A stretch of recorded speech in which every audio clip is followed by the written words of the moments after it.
La matinale d'Europe 1. Nico Saliagas. Avec Nicolas Barré, le directeur de la rédaction du journal Les Échos, la guerre des droits de douane entre la Chine et les États-Unis, elle fait vaciller les marchés boursiers mondiaux, Nicolas. Oui, tous les grands indices de Wall Street hier soir ont chuté de plus de 2,5%, même 3,4% pour le Nasdaq, où sont cotées les valeurs technologiques. C'est la plus forte baisse depuis le début de l'année. Alors en cause, bien sûr, cette nouvelle escalade dans la guerre des droits de douane qui oppose Donald Trump au président chinois Xi Jinping. Tu taxes mes produits, je taxe les tiens. Ça fait un petit moment que ça dure, mais là, ça devient franchement préoccupant.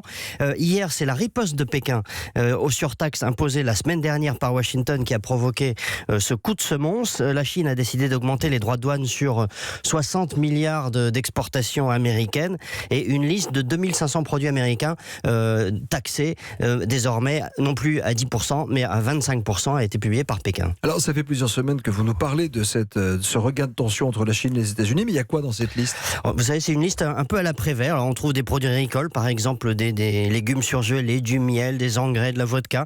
On trouve aussi des produits industriels, des ampoules LED, du dentifrice. Mais les Chinois ne sont quand même pas complètement fous.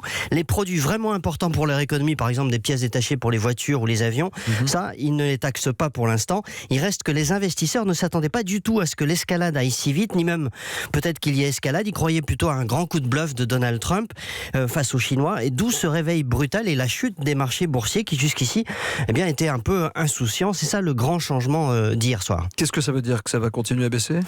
Tant qu'il n'y a pas d'accord commercial effectivement entre les États-Unis et la Chine, on assistera à une très très grande nervosité sur les marchés boursiers. On voit déjà des conséquences en cascade. La monnaie chinoise est tombée à son plus bas niveau depuis le début de l'année. D'autres monnaies asiatiques risquent de suivre, par exemple la monnaie coréenne.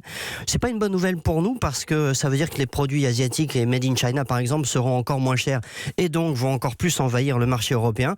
Il faut espérer qu'après ce dernier bras de fer entre Trump et Xi Jinping, ils vont trouver un accord.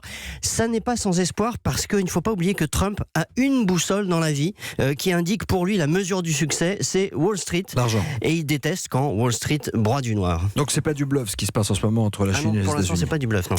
Nicolas Barré, l'édito Écho.